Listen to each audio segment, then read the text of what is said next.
Namaste, good morning, and a very warm welcome to everyone. Let us begin with a small prayer. Shruti Smriti Purananam Alayam Karunalayam Namami Bhagavatpadam Shankaram Lokashankaram. We welcome you to yet another session of Weekend with Wisdom. Today we have a very special guest joining all the way from Singapore, Sri Kathirasan K, who will be speaking about the Advaita Vedanta of Shiva Samhita. We welcome you, Ji. Thank you. Namaste. For the benefit of our viewers, I'd like to introduce you to our viewers. So, Kathirasan Ji was born in Singapore and lived there all his life. He had his tutelage with Swami Satprakashananda Saraswati of Atmavidya Vanam, studying Advaita Vedanta. He has also authored several books on Advaita Vedanta and secular mindfulness. He teaches Vedanta to serious seekers of self-knowledge. Today, Kathirasan Ji will be speaking on Advaita Vedanta of Shiva Samhita. And as he says, Shiva Samhita is often assumed to be a canonical text of the haṭhayoga tradition. However, it is largely unknown to the world for its clear exposition of the knowledge of the self, subject of self-knowledge, consistent with the tradition of the Upanishads and Advaita Vedanta as taught by Sankaracarya. This talk will present the salient features of Shiva Samhita with a special focus on its Advaita Vedanta teachings. Viewers, if you have any questions, please post them in Q&A box and not in chat box. Kathirasan Ji will be taking up towards the end of this session. Kathirasan Ji, please start your session. Thank you. Thank you, Maniji. Right. So, namaste, everyone. Before I begin my presentation, let's do a very short prayer invocation. Om Harihi Om Shri Gurubhyo Namaha Harihi Om Sada Shiva Samarambham Shankaracharya Madhyamam Asmadacharya Paryantam Vande Guru Paramparam. Namaste, everyone. Welcome to this session. And today, the topic of the session is basically the Advaita Vedanta of Shiva Samhita. So thanks for being here for this presentation. And many of you would be very familiar with the philosophy or teachings of Advaita Vedanta. And some of you may have would have heard about the text Shiva Samhita. So this is possibly a topic or a research that is quite uncommon, because the Shiva Samhita is usually categorized as a Hatha Yoga text. So my intention today is to share with all of you the teachings of Advaita Vedanta in the Shiva Samhita. And the way that I'm going to do this is I'm going to take this as a academic presentation. So I'm not going to teach you what the Shiva Samhita is telling us about Advaita Vedanta. When I say teach as a Upadesha, I'm not teaching you to know the self in that sense. Well, all that I'm doing is presenting the subject in a more of a scholarly manner, in a more giving it an academic treatment. I'll share with you why I'm doing what I'm doing, or the approach that I'm taking shortly. So before I begin, a little about myself. Maniji briefly introduced me to all of you. So as you already know, I was born in Singapore, and I'm living in Singapore ever since, and I'm not lived in any other part of the world. And I come from a traditional Shiva family. That's a tradition that I come from. But we are part of the Indian diaspora, and we lost the roots by the time we entrenched ourselves in Singapore. And then in my 20s, I got this very strong mumukshutvam and this icha to really know what is the purpose of life, moksha, mukti, and all of that. And that led me to search for wisdom. So in my search, I met many teachers who happened to frequent Singapore. Now we're very fortunate I'm very fortunate to be living in Singapore, because we have lots of teachers, scholars, Swamijis, who actually come here every year to teach, and especially many Vedanta teachers from very popular traditions. Now, during one of those pravachans, I got to meet Puja Swami Dayananda Saraswati ji. That's when I was really taken by the way Vedanta was unfolded, and the way moksha was revealed based on the Shastras. So that really got me very interested, and I realized that this is what I wanted to learn. And that's when I met his disciple, Swami Satprakashananda Saraswati, who became my Acharya and Guru, with whom I learned Advaita Vedanta for a few years. And then since after 2004, I have been teaching Advaita Vedanta to very selected students, people who are very serious about knowing this, in a more of a samvada, very small groups. And till today, I continue to do that. I don't consider myself a teacher, to be very honest, although I'm using that word, please pardon me. I consider myself more as a guide or someone who happens to share what I know. If I know, I'm ready to share. If I don't know, I would just share that I don't know. And that's how I've been guiding people in this, in Singapore, and of course outside Singapore as well, with a lot of Zoom classes that are available right now with technology. You know, what we share may not be limited to a geographical region anymore. So this is basically about myself. Now, the next question I'm going to talk about is, how did I encounter the Shiva Samhita? So this is very interesting. So in about 2008 and 9, I wanted to learn a little more about Hatha Yoga. Now, primarily because I wanted to also understand what Hatha Yoga is, and also I wanted to be a yoga instructor, Hatha Yoga instructor. So I got myself enrolled in a class in Singapore, going through, I think it was a few hundred hours of training. And in the training, I encountered a couple of texts. Even before I signed up for the training, I got to know about a couple of Hatha Yoga texts. So when I was doing my research, preparing myself for the class, so what I wanted to do was to get all the books that are considered to be canonical texts, or very, very important texts of the Hatha Yoga tradition. And I wanted to study them along with my Hatha Yoga training. And to be very honest, I was very disappointed, because when I was going through the yoga instructor training, not much of these texts were referred to. It was just purely asanas, pranayamas, and shatkarmas and stuff like that. That was what they taught, but they did not teach the teachings or the philosophy of the Hatha Yoga Shastra. So as I was getting trained, I was also on the parallel studying these texts. And that's when I realized that 3 important texts were mentioned as being the important texts in the Hatha Yoga tradition. So this was 2008, 2009. And some of you may know that the Hatha Yoga research has really, is very rapid in the last 10 or 15 years, because we have lots of projects that are going on, and we are discovering more and more Hatha Yoga texts. But at that time, these 3 texts were known. You Google in the internet, and this is what you find. So I got the 3 texts, right? The famous 3 texts, Hatha Yoga Pradipika, or sometimes called Hatha Pradipika, and then the Gheranda Samhita and the Shiva Samhita. So these are the 3 texts that I procured. I got these texts, and then I started to study them. And then something happened. So I looked at the Hatha Pradipika, and then I realized that the many things that I was learning in my yoga instructor course were not in the text. That's number one.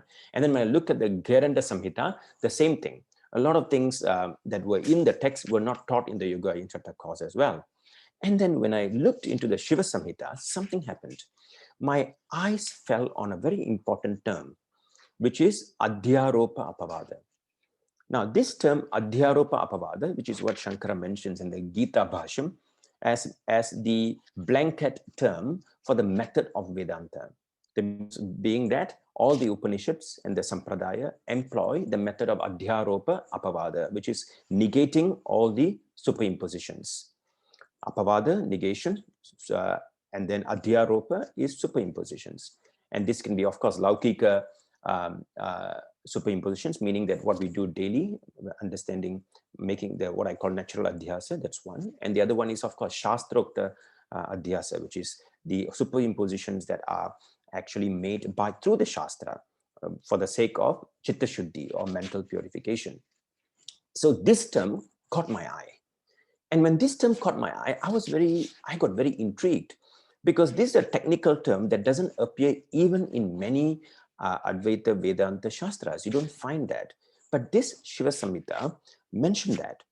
And then what happened was, I went and looked at the Shiva Samhita, and it was very confusing because the chapters, some of them seem to teach Hatha Yoga, and then sometimes it appeared to be teaching Advaita Vedanta. So I did an in-depth study, a personal journey into the text to want to see what is it that it was teaching. And then I realized that actually the first chapter of the Shiva Samhita was actually a kind of a complete text. And a few years later, I took, I actually taught the entire chapter of the Shiva Samhita, which is that I considered to be Advaita Vedanta teachings to a group of people. So when I started to teach the text, teach the chapter of the Shiva Samhita, it became more clear to me that it's a fantastic text, probably unprecedented in my opinion. And that's the reason why I got very interested in this topic, which is the Shiva Samhita's exposition on the Advaita Vedanta, because it is something very unique and very, very coherent that I'll talk about in the session today and tomorrow. So after teaching that, I realized that the Shiva Samhita is a misunderstood text. So it's misunderstood for many reasons, right? So what happens now, as I'm going to present more and more, you will see it because I'm going to quote the verses. You're going to see the verses, and I'm going to share with you why the Advaita Vedanta content is so explicit in this text. And so therefore, I conclude that the Shiva Samhita is misunderstood by two groups of people.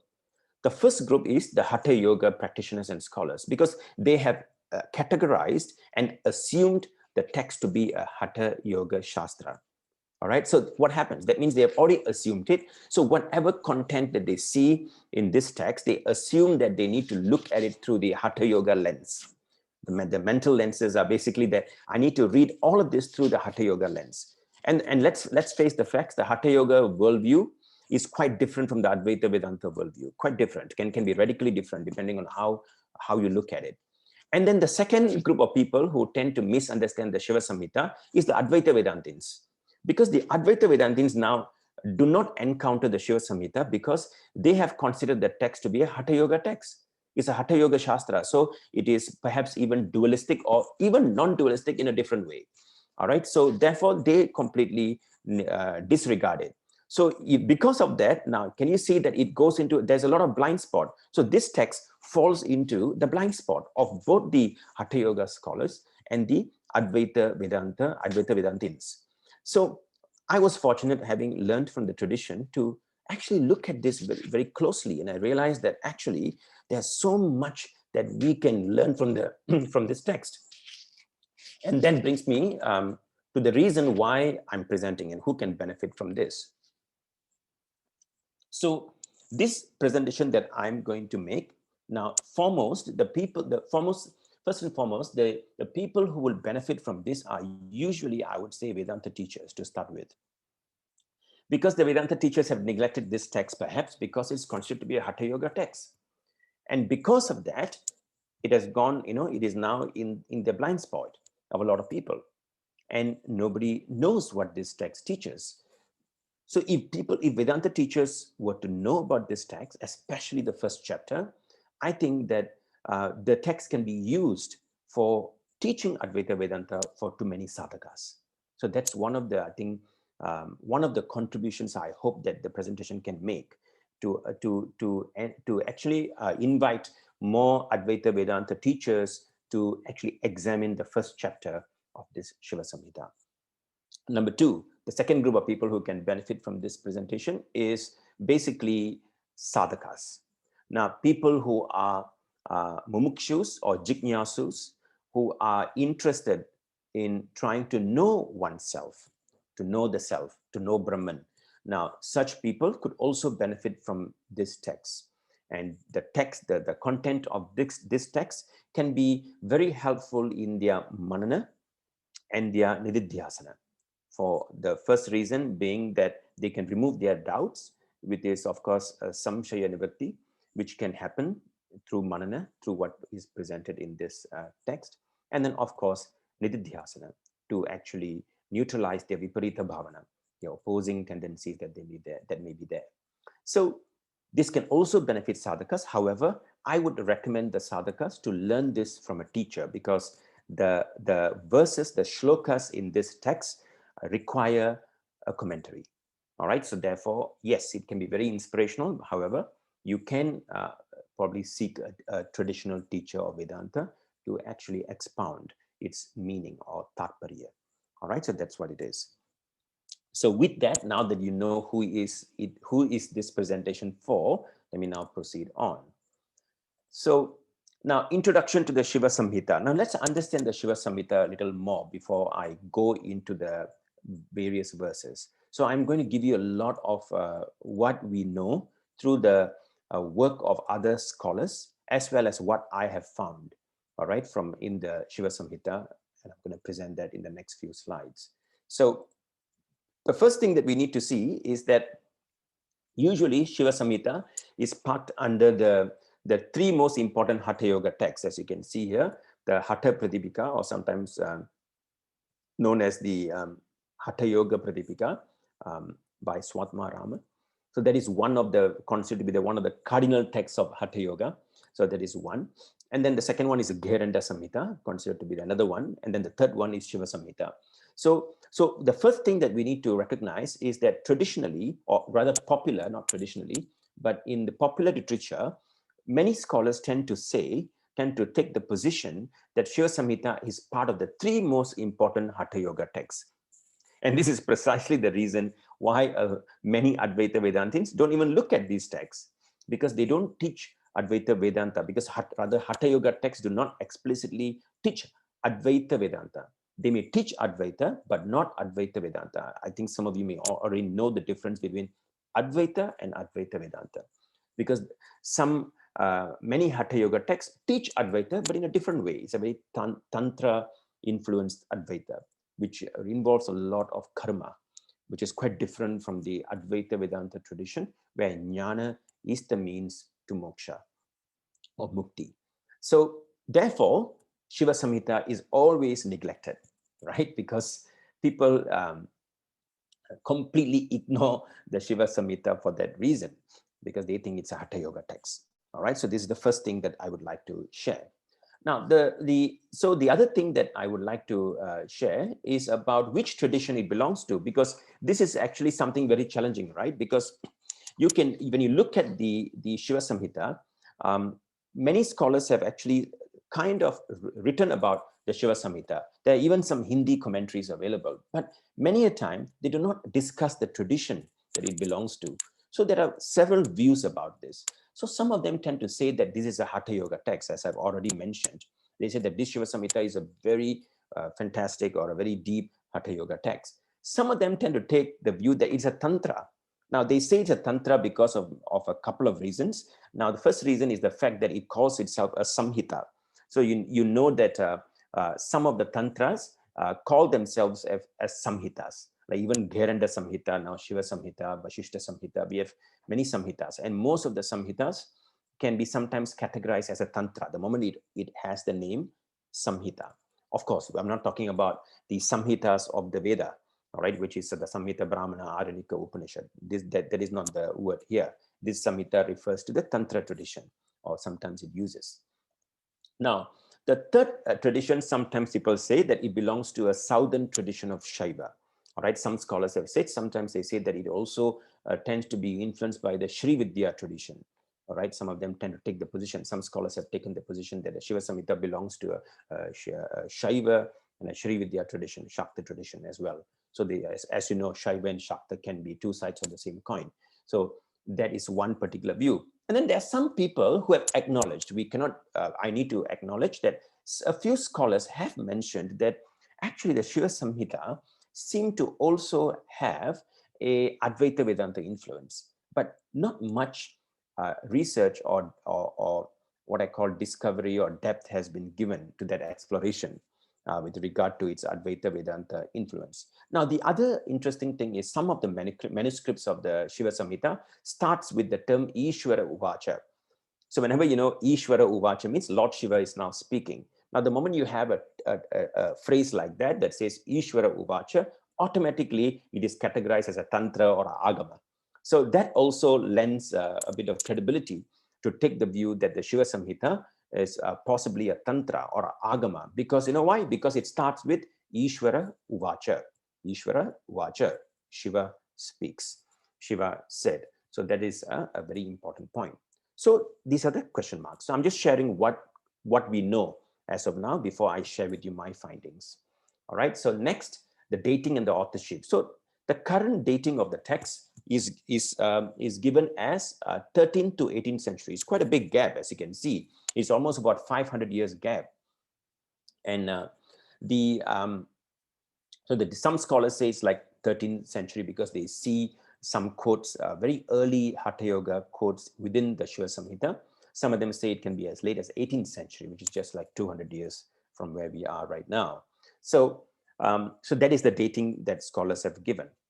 So with regard to the author, now it is an unknown author, not that there is no author, but there is a challenge here because usually the tantras and the agamas are considered to be a category of shruti, meaning that they are revelations. All right. Of course, some people within the tradition of the tantra and agama look at it as shruti. People outside the tradition of tantra and agama tend to look at tantras as smriti. All right. So it all depends on our shraddha here. It is not right or wrong, but we know that the manuscripts do not present any author. So all the known manuscripts, I'm going to talk about that shortly. All the known manuscripts that have been discovered do not indicate author. However, there are a group of researchers, a single set of researchers rather, group of them have said that they speculated that this could be the work of Matsyendranatha. Some of you who may know, Matsyendranatha is a very important teacher in the Hatha Yoga tradition. So they say that, you know, the Shiva Samhita could be from the pen of Matsyendranatha. In my opinion, it cannot be. All right, this whole Shiva Samhita could not have come from the pen of Matsyendranatha, who is from the Hatha Yoga tradition. In fact, I don't even have to justify this because as we go through the verses, you would know why cannot be a Hatha Yoga text at all. All right, or other and a solely Hatha Yoga text. That's the point. All right, we cannot take the position that this is the Matsyendranatha of the Hatha Yoga tradition. Next, let's look at the number of verses in this Shiva Samhita. So the Shiva Samhita has 5 chapters. All right, it has 5 chapters. Now the first chapter has 99 verses. The second one has 57 verses. The third one has 115. The fourth one 111. The last one is the biggest chapter, which has 260 verses.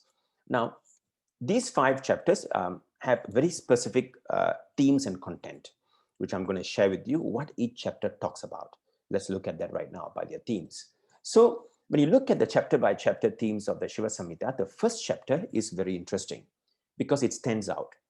The first chapter, which has 99 verses, is entirely an exposition of Advaita Vedanta. I'm emphasizing entirely. Every one of the verse in that chapter 1 belongs or influenced by the Advaita Vedanta Sampradaya. All right, so that is really interesting. So when I saw this, it's just amazing, right? To know that this text is so interesting because it's this particular purported tantra or a Hatha Yoga text presents only Advaita Vedanta. Now, we're going to talk more about that. I'm going to talk more about chapter 1 today and tomorrow. Chapter 2 talks about the bodily matrix, basically the jiva. All right, but the bodily matrix or the jiva is presented through the lenses of Hatha Yoga. You find that. So you know that the Meru, the Sushumna Nadi, the Ida Pingala, all of that are presented in that sense. And then there is also a few verses in chapter 2 about the teachings of Advaita Vedanta, can also be found in there. And then the third chapter is primarily about pranayamas and asana. And it's about 115 verses that present that.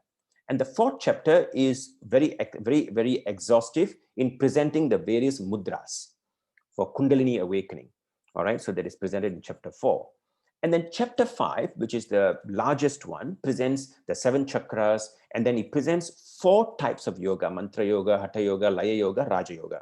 So as you know, as some of you may know rather, Hatha Yoga is multi-limbed. There are many limbs in Hatha Yoga depending on which Shastra, and it's also not monolithic. All right, to say that there is a tradition called Hatha Yoga could be a little too much of a stretch, because Hatha Yoga can be presented differently. So there are group of practices when put together can be said to be Hatha Yoga sadhanas. So it's very difficult to say that Hatha Yoga is only of one type. So there are many types of yoga within the Hatha Yoga itself. And sometimes Hatha Yoga specifically can be mentioned within Hatha Yoga, like in this case. So there is Mantra Yoga, Hatha Yoga, Laya Yoga, Raja Yoga. Now the fact that it presents 4 types of yoga also tells us that the 5th chapter is more tantrika, means it's more of a tantra than a Hatha Yoga, because Hatha Yoga becomes a subset in the 5th chapter. And then the last point, which is the 5th chapter also has a few set of verses that teach Advaita Vedanta. So this is basically the chapter by chapter theme that you can find in the Shiva Samhita. So from my presentation perspective, you can see chapter 1 is completely Advaita Vedanta, chapter 2 is partial, chapter 5 is partial. So, what I'm going to talk more about is chapter 1, and I'll tell you why shortly.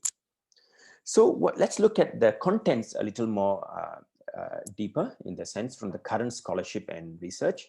So the current views about the content of Shiva Samhita is that it teaches Tantra in the Kaula Tantra tradition.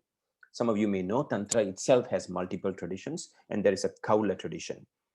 And this Kaula tradition has a significant influence on Hatha Yoga especially. For example, there's a Tantra called Kaula Jnana Nirnaya and stuff like that. We have a couple of texts like that that present it. And then another view is that it's Advaita Vedanta, but look, interesting thing that is mentioned by a scholar is you can dismiss, but can be dismissed. So this scholar said that the Advaita Vedanta can be dismissed because the Hatha Yoga is instruction. The Hatha Yoga is the instruction, and Advaita is primarily in the style of the Southern Tantric school of Sri Vidya. So we can dismiss it, because you know why? Is there's a view that Hatha Yoga is a means, as a practice, to achieve the goal of Advaita Vedanta. So that is another kind of view that you see with some scholars and authors who have presented about Shiva Samhita. And then the Advaita is more of the Sri Vidya tradition. And some of you may know that the Advaita of the Sri Vidya tradition can be also found in the works of Lakshmidhara and Bhaskara Raya. Some of you may be interested. Now, some of the what I call Shakta or Shaiva influenced Upanishads have been commented by these acharyas. And their version of Advaita, which is a Tantra version of Advaita, is quite different. And therefore, scholars say that you can dismiss this Advaita Vedanta connection, which I totally disagree. Shortly, I'll share with you more about it. And then, of course, another view is quite undisputed, because it's always been called a Hatha Yoga text. So everyone says it's a Hatha Yoga text. And there's another view. There is also some view. They say that actually it's a very coherent exposition of Advaita Vedanta and Hatha Yoga. Now, the word coherent is debatable here, because when you use the word coherent, that means we are taking the position that Advaita Vedanta and Hatha Yoga can coexist, as if there is a connection. Now, the answer is true and false. Now, it is false to say that both of them are the same. That is false. But true if we can create a connection between the two, which has been done. All right, the connection between the two has been done in Shastra, as well as even by practice. Like, for example, you would have seen the great teachers of the Sringeri tradition, right? The Shankaracharyas of the Sringeri Matha. Now, some acharyas in that tradition have presented the connection between the practice of Hatha Yoga and the goal of Advaita Vedanta. So we cannot say that there's no connection. So there is connection by practice that we have evidence in the recent past. And then there is also some Shastric evidence to show the connection, but it requires clarity, for this. So that's the reason, that's what we should be aware of. Now, and then lastly, some scholars say the contradictions are trivial. They say the contradiction between Advaita Vedanta and Hatha Yoga is trivial. Very honestly, it is not trivial, because the way Advaita Vedanta is presented, it creates a kind of a chasm, it's kind of a chasm between the teachings of Advaita Vedanta and Hatha Yoga, because there are two different approaches. And we cannot say that there are two different approaches to the same goal, because the goal too is different. The goal of Hatha Yoga, which is also not monolithic, is not unanimous in that sense. It's not unanimous in the sense that not all Hatha Yoga Shastras claim that the goal is this. So there's no consensus in that sense. But the goal of Advaita Vedanta is undisputed, it's always clear, is knowledge of Brahman. I want to attain moksha by knowing Brahman. None of the Advaita Vedanta Shastras disagree on this point. So therefore, the contradictions are not trivial, although the current views are taken as they are trivial. So now what I'm going to present is, I'm going to present my findings. All right, so what I have learned. And I'm not saying that, I'm not taking the position that what I have learned is conclusive. This is what I have found. And I think when many of you were to study this Shastra, maybe you'll find more things. More, you can generate new knowledge out of studying this Shiva Samhita that could contribute to the Advaita Vedanta Sampradaya and also Advaita Vedanta Shastra, so that people can now learn more about what this text could possibly teach. So this, I would say, my limited findings. All right, these are my limited findings. I would love to be corrected, and I would love to modify anything that I'm sharing here in light of evidence. Now, the first thing that we need to acknowledge when having this discussion is that the worldviews of Tantra, Hatha Yoga, and Advaita Vedanta are different. Now, we need to really acknowledge this before we go and before we proceed on. So if we think, many of us tend to think, many of us meaning that some of us, not many of us, some of us may think that the worldviews are the same, but actually they are not. The worldview of Tantra is quite different from Advaita Vedanta, and the worldview of Hatha Yoga is quite different from Advaita Vedanta. However, the worldviews of Tantra and Hatha Yoga can sometimes have overlaps and similarities, because Hatha Yoga is kind of an offshoot of the Tantra tradition. So we need to be very clear about that before we look at what the Shiva Samhita can tell us. Now, the other thing is, the Shiva Samhita appeared to be a syncretic text. Now, what is a syncretic text? It syncretizes different ideas. That means it appears to be the compiler of the Shiva Samhita, or maybe the author. If I use the word author, please treat it as also meaning a compiler, a person who is bringing all the teachings together and placing this Shiva Samhita to us in 5 chapters. Now, it appears to be that the person who was behind this compilation of this Shiva Samhita wanted to syncretize. That means he wanted to bring 3 traditions together, right? That means the teacher could have wanted to bring Tantra, Hatha Yoga, and Advaita Vedanta and put it together for a particular reason. But this is not the first time in history that we see such an attempt. Now you can see here like Kaulak Jnana Nirnaya, Mahanirvana Tantra, Jyotsna is a commentary on the Hatha Yoga Pratipika, and the Gudhartha Deepika by Madhusudana Saraswati ji, which is a commentary on the Bhagavad Gita Bhashyam by Shankara, and then Aparokshanbhuti, Panchadashi, Vedanta Sara, Jivan Mukti Viveka, and Muktika Upanishad. Now, all of them also have a certain element of syncretism. They bring multiple elements, and there's an influence of different traditions that come. Like, for example, a simple example would be like Aparoksha Anubhuti, where you see the Hatha Yoga concepts or ideas are used, but it's used for the sake of Nididhyasana. Or Jivan Mukti Viveka, that depends a lot on the Yoga Vasishta and also yoga, right? And Samadhi that appears in the Jivan Mukti Viveka. And of course, Vedanta Sara that introduces Samadhi after Shravana, Manana, and Nididhyasana. Now, I'm not saying they're wrong or right. I'm just sharing with you that there is an attempt to bring, like Gudhartha Deepika, that is Swami Madhusudana Saraswati ji brings in bhakti as a very important, strong component, Krishna bhakti actually, into his commentary on the Bhagavad Gita. So likewise, Shiva Samhita, it appears to be something like that, where the compiler or the author wants to bring several traditions and bring them together and try to make it a syncretic text. So that's what we see. And then the next point that I found is that the first chapter does not appear to be consistent with the rest of the chapters. So what am I saying this? So that means, you see, the thing is, when you look at a text, you tend to see the content or a subject that was revealed in the first chapter or another chapter. Usually it continues on. A good example is the Mandukya Karika, right? So whatever that is taught in the first or second, this connection, there is a continuity. It is not completely different. You can study a chapter of its own, but there is a connection. It's not completely alien in that sense. But the first chapter of the Shiva Samhita does not have that consistency. No, it does not connect. So it is as if it's a text of its own, which I'm going to talk more about, right? So it does not have any connection. It seems to be on its own. The terms that are mentioned there do not tend to reappear very much. Even when the Advaita Vedanta content appears in chapter 2 and 5, they take a different trajectory. All right, I'll share with you a little more what the trajectory is. It takes a different direction. It does not seem to continue on. So that's very interesting, that it is not connected or unconnected with the rest of the chapters. And when I looked at the text, 133 verses out of the total 642 verses contain Advaita Vedanta teachings exclusively. I use the word exclusively, meaning they are undisputedly Advaita Vedanta.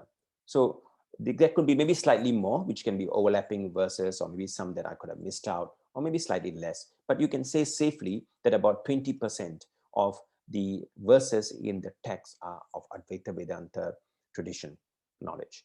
All right, so that is something that we can safely say. And the next point is that there is one unique thing that the text does, especially in chapter 2 and more so in chapter 5, which is it keeps emphasizing that householders can also attain mukti. Now, why am I saying this? Because traditionally, if you look in the Advaita Vedanta Sampradaya, now the adhikari, or the person who is eligible, who is competent, who can take up and undertake the study of Brahma Vidya, or knowledge of Brahman, is actually a sannyasin. That means a person who has renounced karma, karma sannyasa, is the one who is eligible for actually Brahma Vidya, knowledge of Brahman, or attaining moksha. So that seems to be the assumption. Even with Shankara in his Prasthanatraya Bhashya, it's very clear. He says that the Paramahamsa, sannyasi, or a sannyasi alone is eligible. Of course, there are exemptions that he makes, but generally the default position he takes is that it's a sannyasi who's eligible for jnana, the person who has taken up, who has renounced karma, all right, karma sannyasa is the one who is eligible. But the Bhagavad Gita, of course, introduces karma yoga for the person who is not a sannyasi, but yet desirous of moksha. So for such a category of people, karma yoga has been taught in the Bhagavad Gita. So the Shiva Samhita takes the same approach. This is beautiful, right? The Shiva Samhita takes the same approach of what the Bhagavad Gita does, all right, which is to promote karma yoga as the means to attain mukti for householders. So that means those who are householders and who are desiring moksha should then practice karma yoga, which is basically karma phala tyaga, the renunciation of the fruits of action, which is mentioned. So that comes out very strongly in the Shiva Samhita, and that tells us, right, that the compiler or the author was very familiar with the Bhagavad Gita, right, which is not a text that is used in the Hatha Yoga tradition. You don't see the Bhagavad Gita appearing in perhaps any of the original Hatha Yoga texts, with some exceptions, such as the Jyotsna.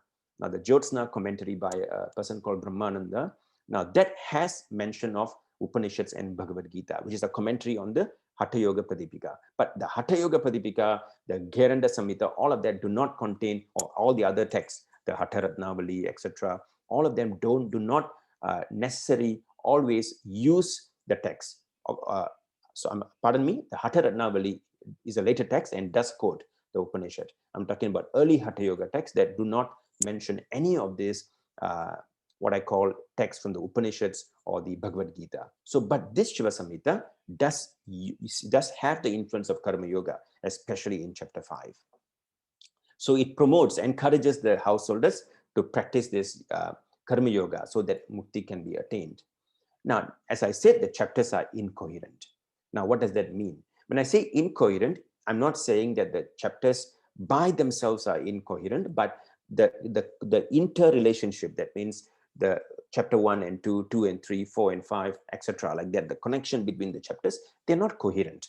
That means each chapter is presenting a very distinctive topic per se, in that sense. Now, the other interesting thing, for those of you who are very, very familiar with the Advaita Vedanta tradition, the text or the author or the compiler appears to be very, very familiar with the Vivarana tradition of Advaita Vedanta. So some of you may know there are two main traditions in Advaita Vedanta, which is the Bhamati tradition and the Vivarana tradition.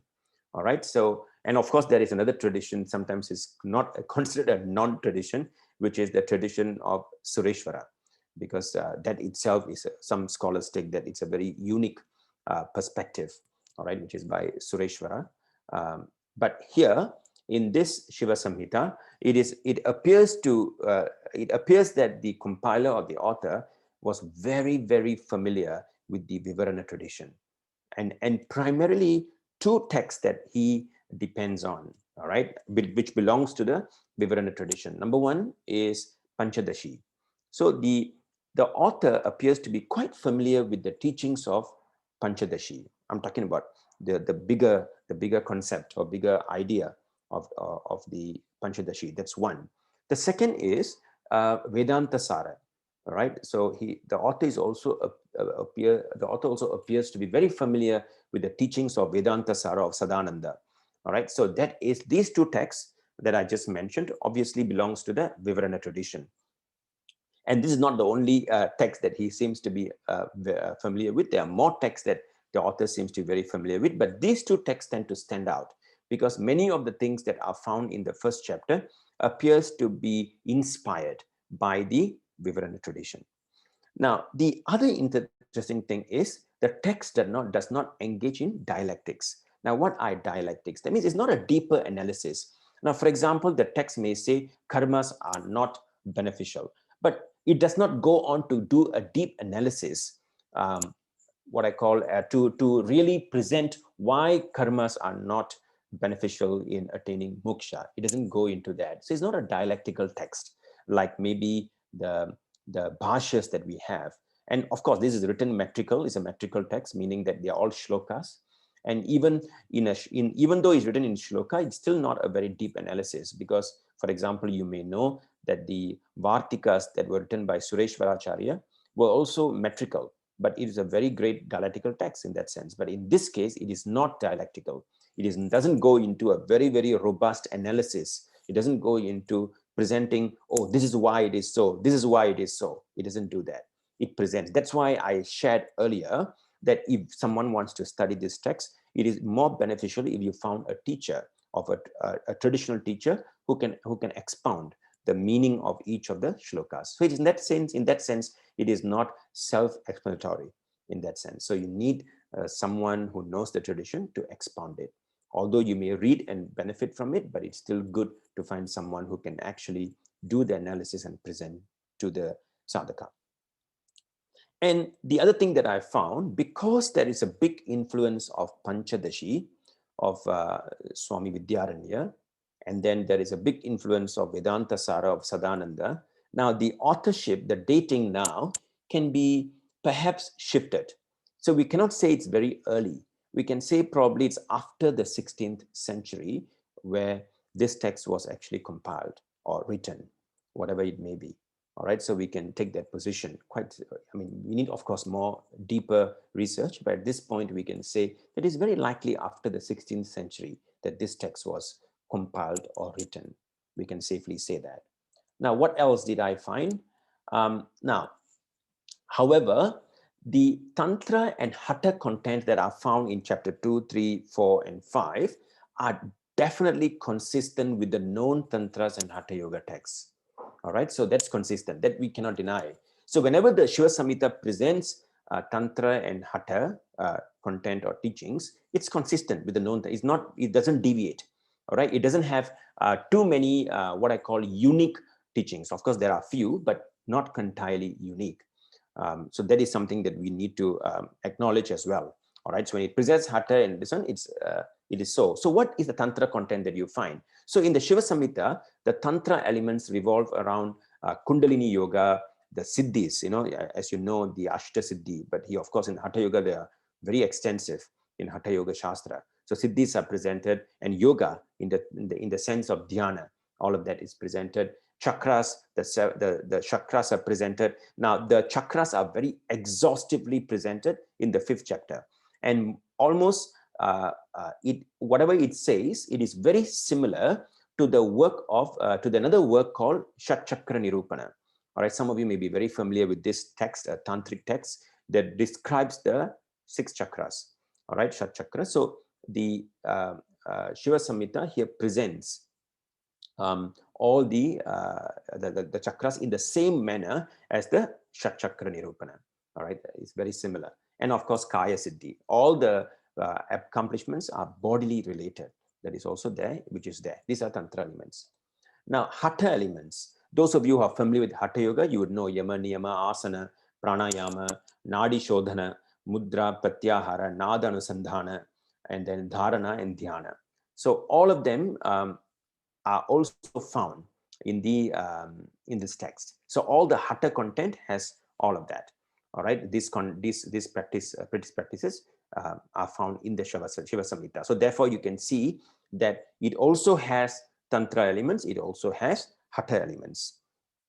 And one thing that is very interesting is there is no Patanjali yoga influence on the text. All right, we don't see a Patanjali yoga influence in the Shiva Samhita throughout. All the 5 chapters do not have even the slightest trace, all right, of something that is found in the Yoga Sutras of Patanjali, or even maybe even to the point of looking at what Vyasa Bhashyam has said. It is not there. None of that can be found in this text. So this is basically my findings. So now that I've shared my findings, and I'm going to go into the verses, all right, one by one, shortly, to not all of them, but some of the key verses that will really interest someone who appreciates or familiar with Advaita Vedanta shortly.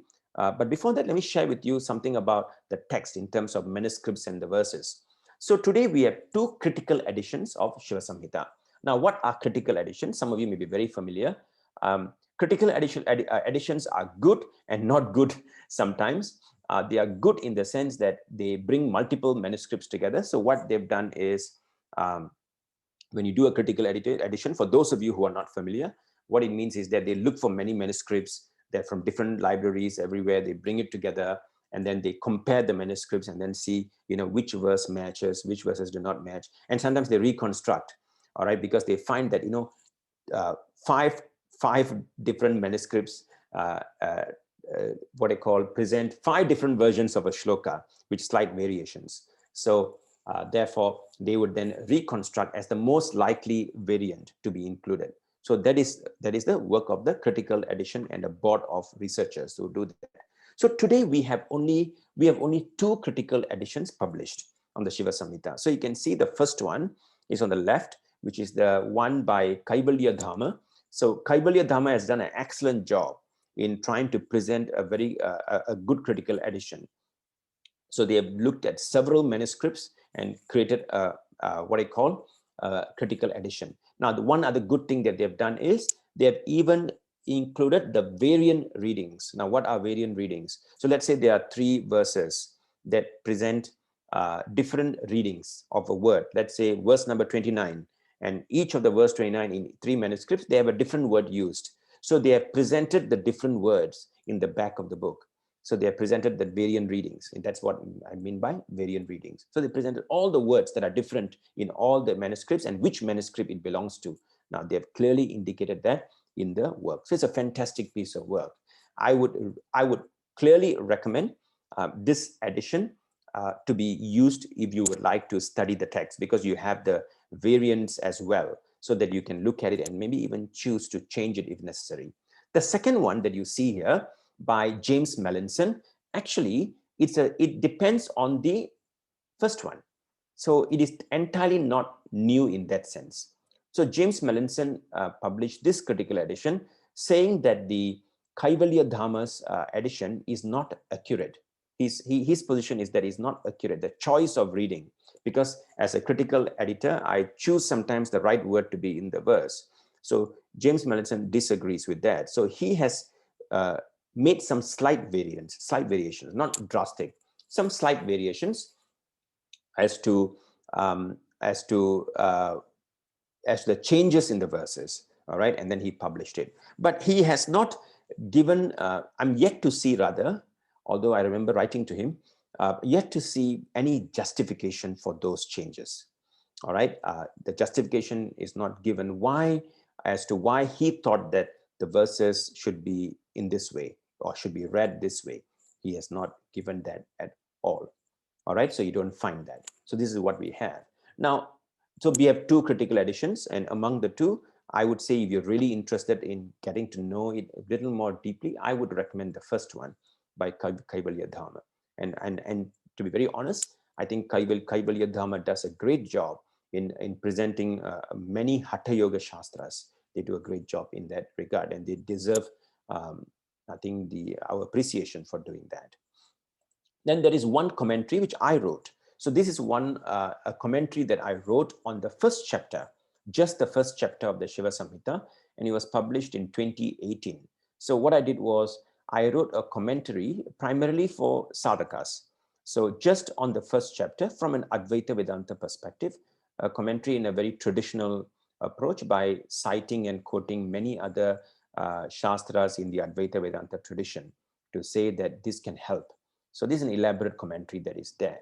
And I think this can help those who want to have a greater clarity to know oneself. So this is available, published by Motilal Banarsidass. So you can find this commentary if you would like. I think there is no other elaborate English commentary at this point, although I think we need more commentaries on the text so that different perspectives, more people could actually unearth and uncover the meanings behind the teachings of the first chapter. So this is one text that is available for those who would like to study this. But what I'm going to present today is not found in this particular commentary, because this commentary is more for people who want to know themselves, know the self in that sense. But what I'm presenting here is more an academic approach, an academic treatment by presenting the content from that perspective. So with that, now let's look at the chapter 1. Now, why chapter 1? Now, why did I choose chapter 1, which I've already mentioned earlier, the fact that it is entirely Advaita Vedanta. And why? Why is this chapter 1 entirely Advaita Vedanta, and why does it deserve a treatment like today? Why am I spending a couple of hours presenting this to all of you today? Now, let's look at the reasons. Now, the first thing that you need to see is it is a complete Advaita Vedanta text of its own. It's an individual text of 99 verses.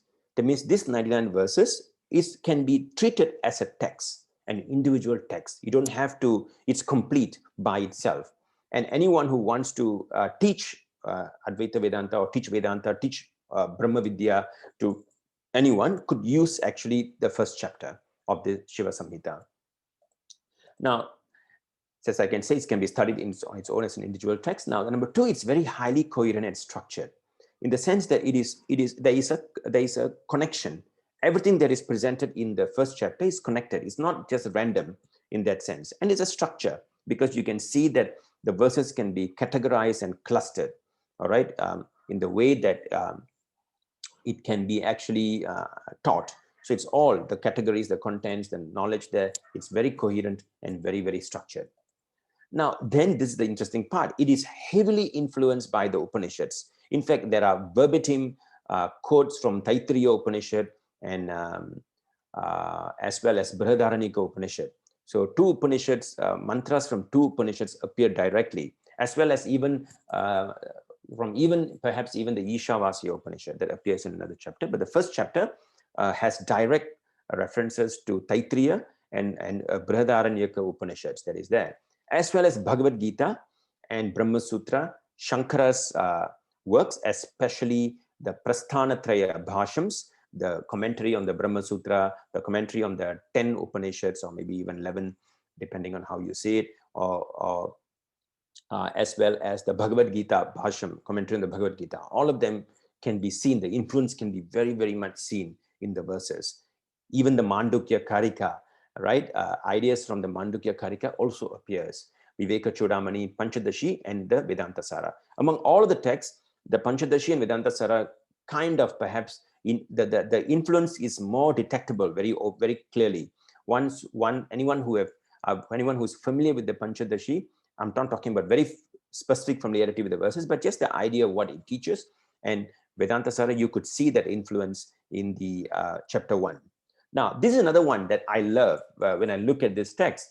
Now, what the compiler or the author has done is that he has not repeated the verses from the text above, but he has adapted and paraphrased.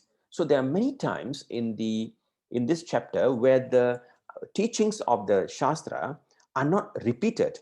Instead of repeating that text, the author paraphrases it.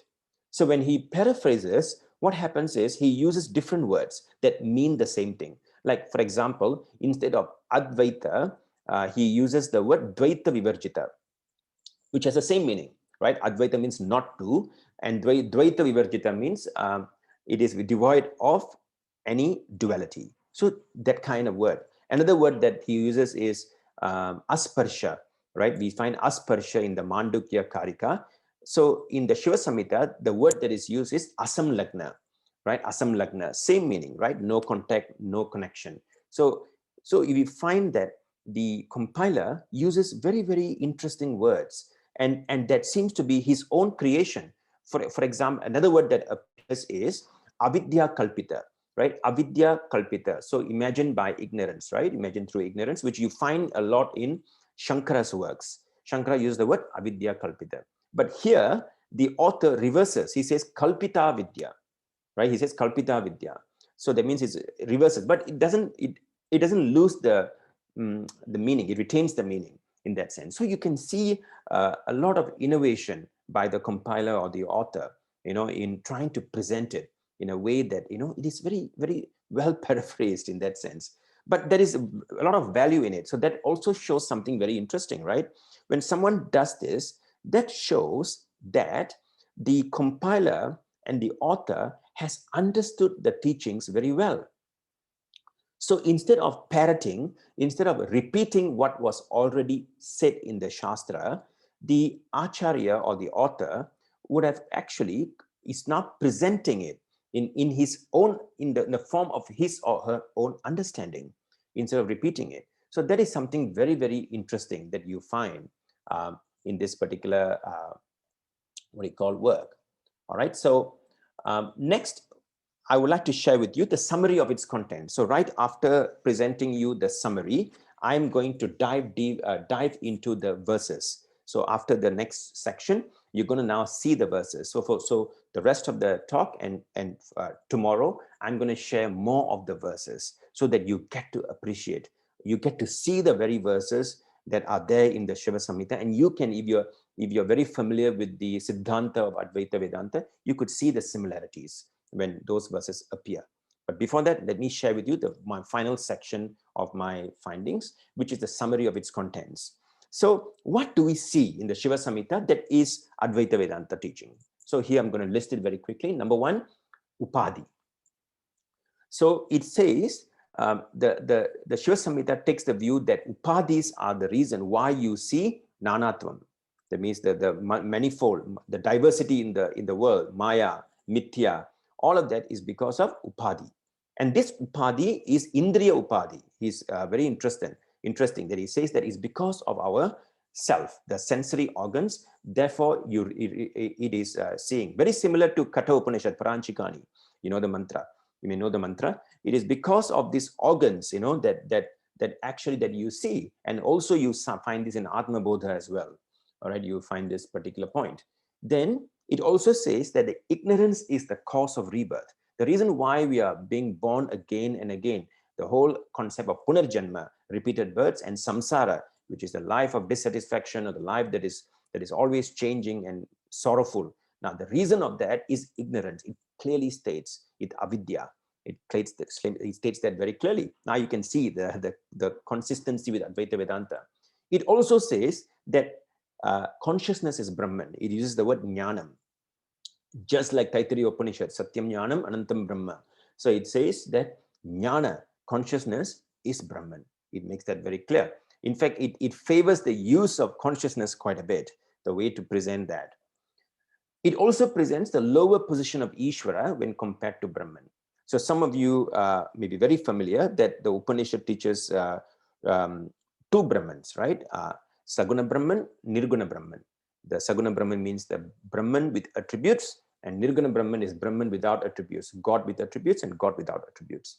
So it implies that Ishvara is lower than Nirguna Brahman.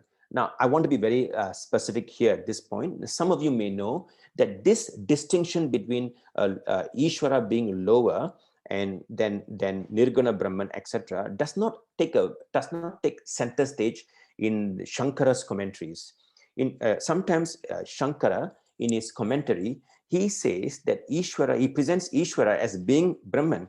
He doesn't exclude that, because Ishvara could mean several things. Sometimes it could mean Hiranyagarbha for the sake of meditation. Sometimes it could mean Brahman, etc. So or even the Avyakta can also be called Ishvara, as you already know, the undifferentiated reality.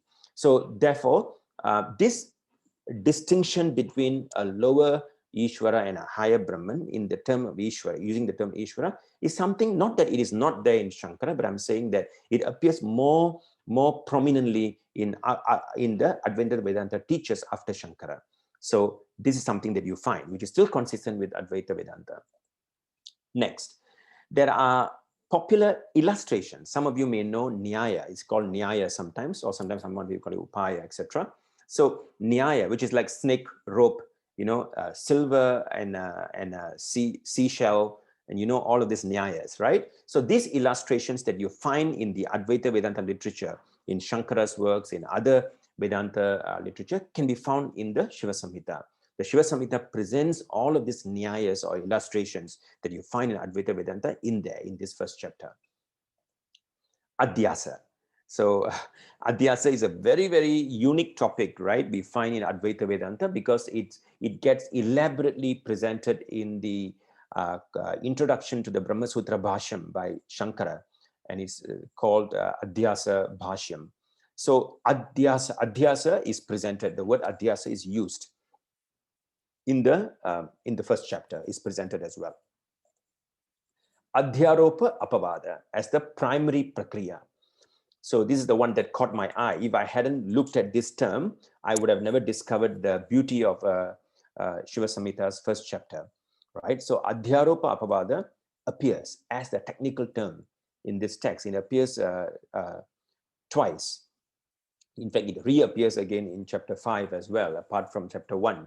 So that shows that the compiler was very, very clear, and the compiler's understanding of Advaita Vedanta is fantastic in that sense, because his appreciation is so crystal clear that he uses this technical term that appears explicitly in the Gita Bhashyam, all right, of Shankara, and he uses that. And this is considered to be the prakriya, the primary method that all other prakriyas use, etc. Of course, some people tend to say that Adhyaropa Apavada is also not the primary prakriya. There are other primary prakriyas like what you call neti, etc. But there is also a view that says that Adhyaropa Apavada is the primary prakriya. I'll talk more about it later when I share with you the specific verses that talk about this. Now, it also says that the creation is vivarta. Now, vivarta is a very, very interesting point that you that is in what you call used in Advaita Vedanta. Vivarta means appearance. That means when Brahman becomes the universe, right? It is just an appearance. The Brahman is not affected by it. All right. So it presents this whole concept of vivarta, creation being vivarta, where Brahman is unaffected as creation takes place, or God is unaffected when creation takes place. So that is very, very clear in this text, that it uses a very unique term as well. Instead of vivarta, the compiler or the author used the word vivarta, which is the same meaning. It's the same meaning. Now, another interesting thing that you see as knowledge as being the sole means of destroying ignorance. So knowledge. So that means Jnanam is the only way, knowledge is the only way to actually attain mukti or moksha, or jnanam is the only way to destroy the ignorance that causes the samsara. So that also appears very, very explicitly in the chapter 1. Then you can see another interesting point, Shabda being the sole means of knowledge to know Brahman, Atman identity. What does that mean? So some of you may already know, Shabda here means Shastra, Shastric teachings. So Shabda Pramana, as you would know. So the Shiva Samhita clearly states that the only way to know Brahman and Atman identity, that means meaning that to know that I am Brahman, which is the way to know that the self is Brahman, so that we attain moksha, is only gained through the Shabda. So that is implied because it directly quotes the Upanishad to say that this is the means to actually attain mukti or moksha. So it says that. The next point that you find, which is also a very interesting one, is that it uses explicitly the term Satchidananda and Advaita. And some of you may know that Shankara does not use the word Advaita as much in his bhashyas. Not that he doesn't use it all, not as much. He uses many other terms, the way to present Advaita. But here the Shastra uses the word Advaita and also Satchidananda. Now the term Satchidananda is very unique, and you find that this is also a very unique term that is used in Advaita Vedanta. All right, Satchidananda. And the word Satchidananda, some of you may be very familiar, does not appear in the Mukhya Upanishad. That means in the 10 Upanishads or the 11 Upanishads that Shankara has commented, the term Satchit Ananda does not appear. The closest to Satchit Ananda that we have is, of course, Taittiriya Upanishads, Satyam Jnanam Anantam. Satyam being Sat, Jnanam being Chit, and Anantam being Ananda. That's the closest we have, which indicates the same thing anyway. Not that it's a problem, I'm just saying that it doesn't appear. But you find Satchidananda appearing in later Advaita Vedanta texts as a very important term. So that again shows us that the compiler is very familiar with the term Satchidananda and Advaita. One interesting thing that you would be maybe interested to know is that Satchidananda doesn't appear as much in the Hatha Yoga text as well. In some Tantra texts, it may appear, like for example, the Geranda Samhita does use the term Satchidananda, it appears, but it is not a very popular term. It is more popular in the Advaita Vedanta tradition. Now, next, actions and dharma being futile in knowing the self. So the Shiva Samhita says dharma or action, which is karma. So karma and dharma are useless in knowing the self. They cannot reveal the self or allow someone to know the self or know Brahman. So that is very clear by the Shiva Samhita. And then qualifications of an aspirant, adhikara. Now, as you know, an elaborate adhikara structure that we have in the Shastra, which is called the sadhana chatushtayam, that does not appear in the Shiva Samhita, but it presents a few of one or more of such attributes in the Shiva Samhita. It presents, but it is not as elaborate as the sadhana chatushtaya framework. It doesn't provide that, but it does talk about qualifications. It also talks about reincarnation. It actually, a few verses in the Shiva Samhita present reincarnation, how reincarnation takes place. Now, a lot of times if you realize, we don't find that in a lot of Advaita Vedanta Shastra. They don't go deep into how reincarnation takes place, karma, papa, punya, and how it creates another birth, and we need to be born again to exhaust the karma. Now, such ideas are not really explicitly found as much, apart from maybe itihasa, and even the Upanishads do not take a lot of effort to present, although the pramana is from the Upanishads, but the Shiva Samhita presents it very well. You find that the whole reincarnation is presented. And of course, it's presented to induce vairagya. That's the whole idea for presenting this. And then it says that sannyasa is a requirement for competence. Pardon the spelling error. Sannyasa is a requirement for competence. So it also says that the sannyasa is a prerequisite for actually undertaking the vichara, undertaking this knowledge of Brahman. He mentions that. And then it talks about Vividisha sannyasa and Sarva Sankalpa sannyasa. It mentions these two as well. So some of you may know that there is two top popular types of sannyasa, meaning Vividisha Sannyasa and Vidvat Sannyasa, that also appears in some Sannyasa Upanishads, as well as the Jivan Mukti Viveka. You find that. So here, the Vividisha Sannyasa is actually implied. And also the Sarva Sankalpa Sannyasa that comes in the Gita as well. So that is also presented here. And then the next one that you see, the next important point that you see is Maya and Mithyatvam. So yeah, many of you may be familiar with this Maya and Mithyatva, which is very famous in Advaita Vedanta. So it presents Mithyatva of the world, the universe, which is basically Mithyatva means you can take it as false or dependent reality. That means it doesn't have independent existence. All right. So the world that we see is not independent, but dependent on something else, which is Brahman. All right. So that is presented. And of course, Maya is talked about. And even the way it is presented, Maya is presented, is also very similar to Advaita Vedanta ideas such as the two powers. Some of you may be aware, the power of projection and the power of concealment, Avarana Shakti and Vikshepa Shakti. These two are presented in this in the text. And lastly, you find Samadhi. So Samadhi, as you know, is a text that we do find in the Bhasha sometimes, and also you find Samadhi in the Gita, the term, but not the yogic Samadhi. All right, but Samadhi in Advaita Vedanta is very unique. It's quite different from the Asamprajñata Samadhi of the Yoga Sutra or the Samadhi found in even the haṭhayoga. So it's quite different in Advaita Vedanta, and sometimes it's used as Nirvikalpa and Savikalpa. Of course, we don't see much of this in Shankara's works. All right, Shankara looks at Samadhi very, very simplistically. All right, and it doesn't make it into a very important subject in his works. And in the same way, Shiva Samhita only mentions Samadhi in the first chapter once. All right, it only mentions Samadhi just once, but it doesn't expand, it doesn't explain what it is, but it just does state that the mukti, the moksha experience is like being in the state of Samadhi. It mentions that. And you find this in both Vedanta Sara, and you can also find this in Panchadashi.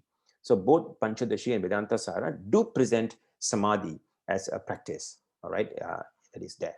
So with that, now we have covered the introduction. All right, so if you do have any questions, you can of course post it in the Q&A chat window. I will respond towards the end. All right, but right now what I'm going to do is now present the verses of chapter 1. So I'm going to now share with you from now onwards multiple verses from chapter 1, so that you can have a very good appreciation of the Advaita Vedanta content and the verses and the corresponding verses and what we can learn from it. All right, so I have clustered the verses based on topics.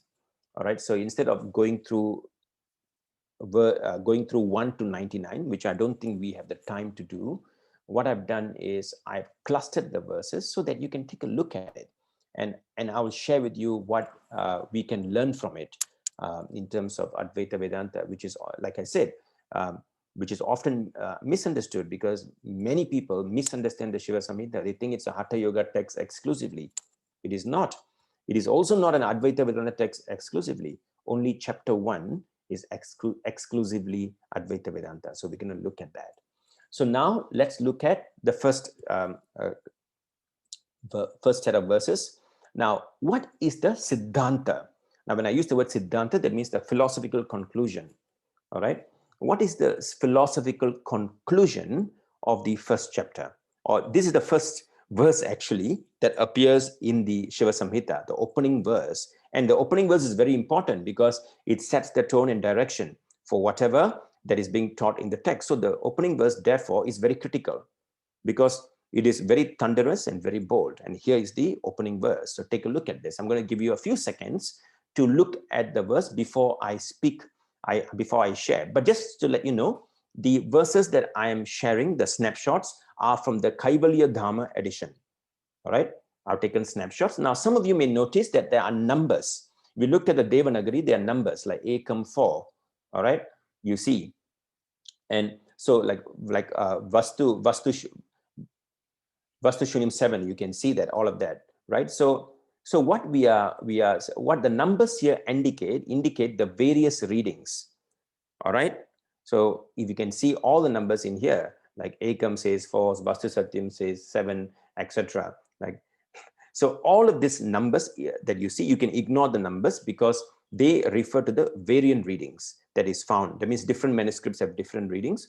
So these numbers indicate those variant readings that can be referred to in the book. So you can ignore them because I'm just taking snapshots. Number 2 is, I must confess that the translation may not be the best translation, primarily because sometimes it lacks context, or sometimes it lacks a prior understanding of Advaita Vedanta. So please pardon me. So you can, some of you are very familiar, you can make sense out of it. Some of you, you don't have to worry, you can learn this from someone. So right now, I'm just give you maybe a couple of seconds for you to read the verse, and then we'll talk about what the verse says in about a few seconds. So please read it.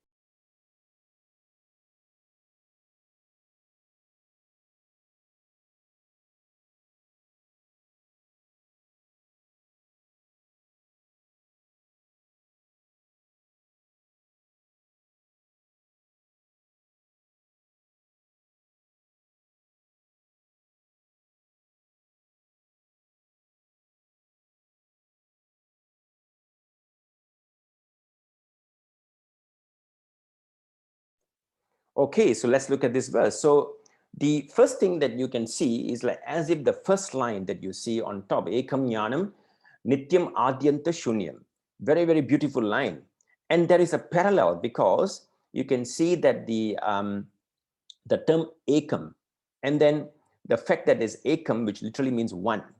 Now, Jnanam Nityam Adyanta Shunyam. So this is how we can do the Padacheda, just so that we know to appreciate what it means.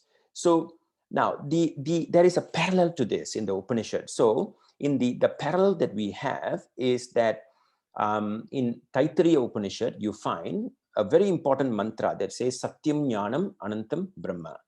So the Satyam Jnanam Anantam has been paraphrased in this shloka, in this verse. So Satyam here represents Nityam, right? Nityam represents Satyam. Jnanam is Jnanam. Here Jnana means consciousness, all right? It's not just knowledge, but consciousness or awareness. And then Anantam means limitless or without any end. It's paraphrased as Adyanta Shunyam, devoid of any beginning and end. Beautiful, isn't it? So you can see here now the author has used a very, very popular mantra. Maybe sometimes people tend to also call that a Mahavakya, Satyam Jnanam Anantam Brahma, and paraphrased it here. So first thing that you can see that the author or the compiler has paraphrased these ideas of Satyam Jnanam Anantam into Jnanam Nityam Adyanta Shunyam. Now the word Ekam, now when you use the word Ekam, which means one, that means one, and when you use the word Adyanta Shunyam, that shows that it doesn't have a beginning and end. So this Ekam, consciousness, which is Brahman. So this Brahman that we are talking about, which is the self, which is the self, which is the self of all that every individual possesses. So this self or Brahman is one without a beginning and end. When you bring these two words together, then there is another mantra in the Chandogya Upanishad that some of you may be very familiar with, Ekam Eva Advitiyam, one without a second. So again, the whole attempt of the Shiva Samhita is very beautiful because it presents these two mantras in one statement. So it presents that this Brahman as the self is actually pure consciousness.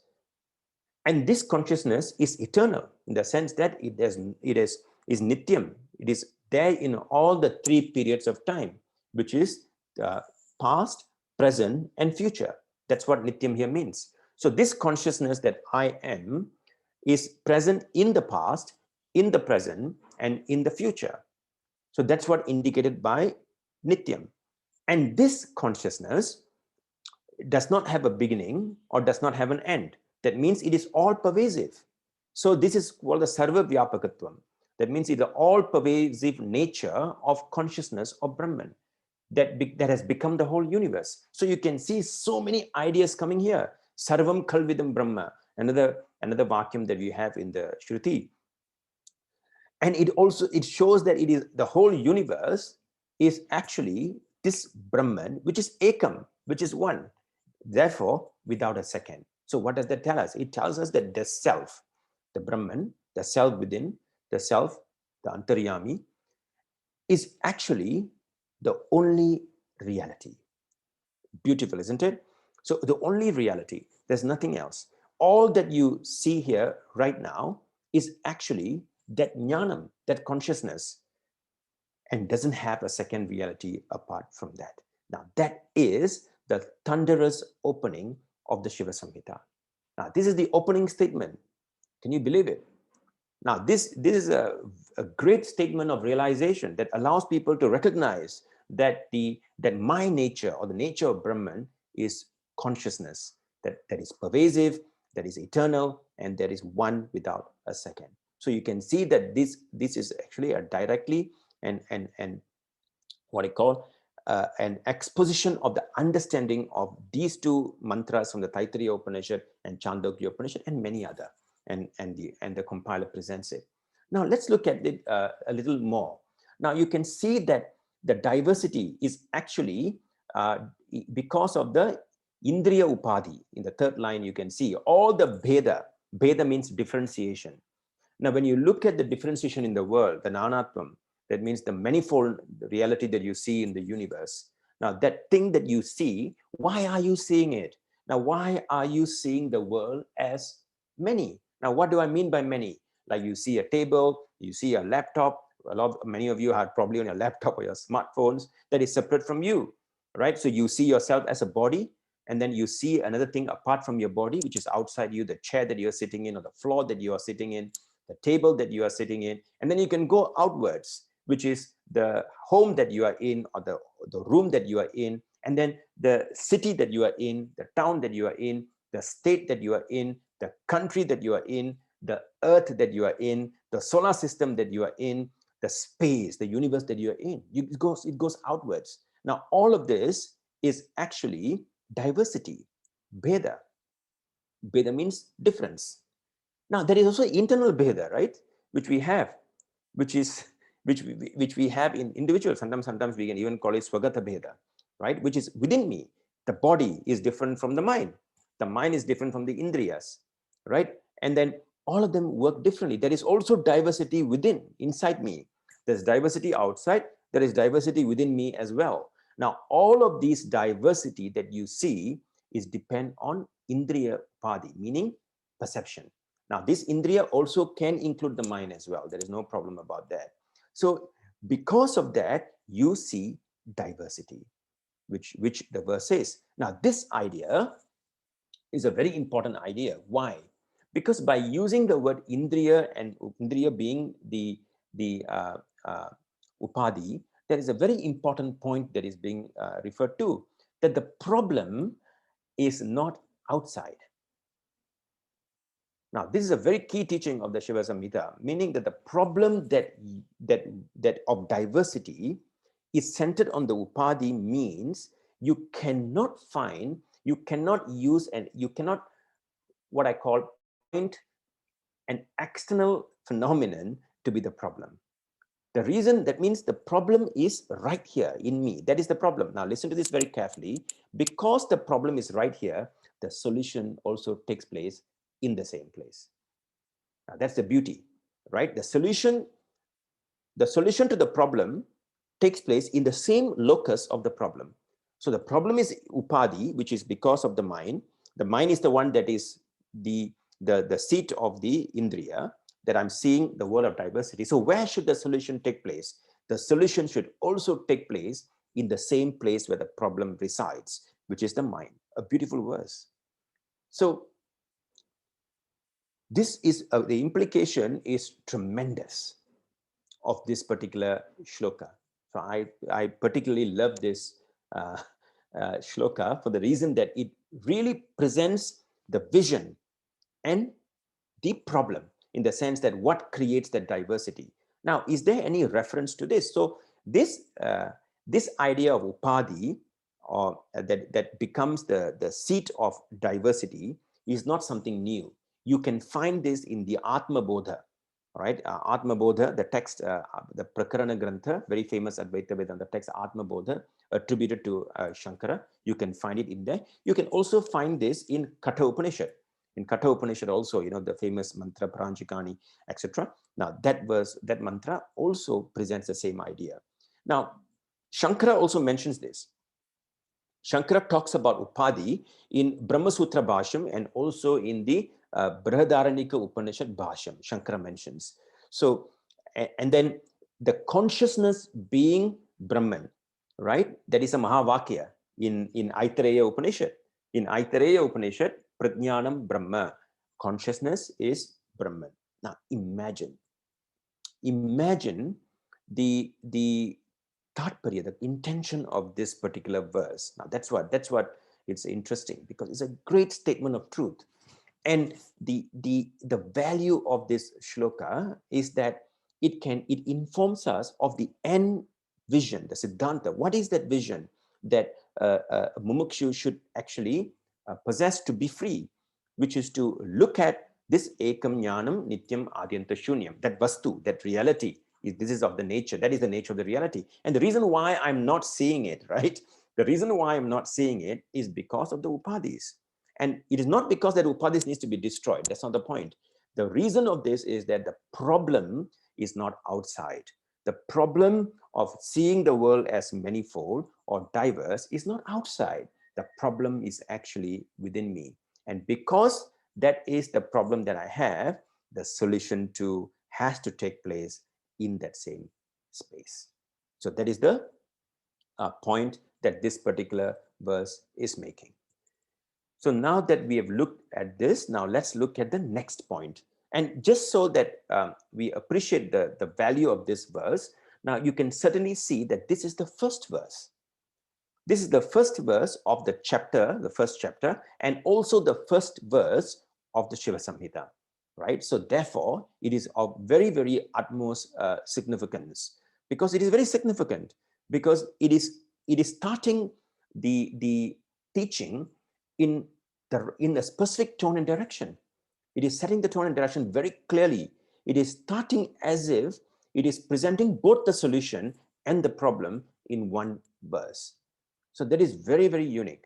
So what does that tell us? Now, whose responsibility is that now to actually resolve the problem of samsara? Whose responsibility is it? Am I going to blame the world? Because very often we tend to blame the world for all of life's problems, or blame someone else, right? That is the natural tendency that all of us possess. We find a problem outside us, because you know why? Paranchikani, the Lord has created the indriya, only destroyed it by as if it goes outside, as what the Katha Upanishad says. Because our indriyas only go outside. And because they go outside, we look for solutions to life's problems also outside. But is the rare one who reverses that current, right? So this is what the implication is. The responsibility is now mine. It is my responsibility to solve this problem. I should not be blaming anything else. So that is one of the implications of this verse. All right. I hope that you are appreciating this, because it's a very, very great verse that you see here. Now, next, what is its authority? Now, on what authority is the Shiva Samhita depending on for making these claims? So this is very interesting. You can see the verse over here. Please take some time to read it. All right, I'm going to give you a couple of seconds to read the verse before I explain.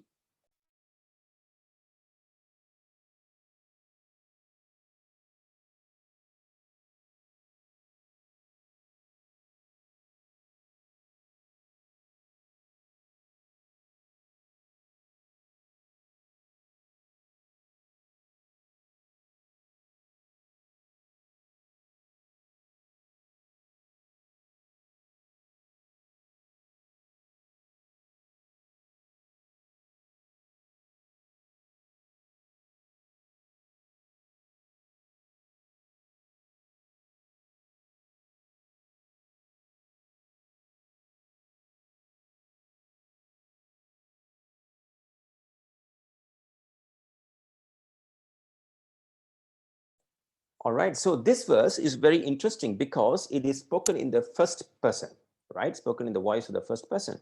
So this shows that the text is like a tantra, right? I mean, conforming to a tantra or a shruti, as we call it, like the Veda, though. So it's as if Ishvara is speaking, like also in the Gita. So it is like as if Ishvara is speaking, right? So this shows the authority. The authority here is to show that this knowledge is from Ishvara. Now, as you know, in the Advaita Vedanta tradition, we always say Sadashiva Samarambham Shankaracarya Madhyamam or Narayana Samarambham. So both traditions, both variants are there. So we say that it starts with Narayana or it starts with Sadashiva.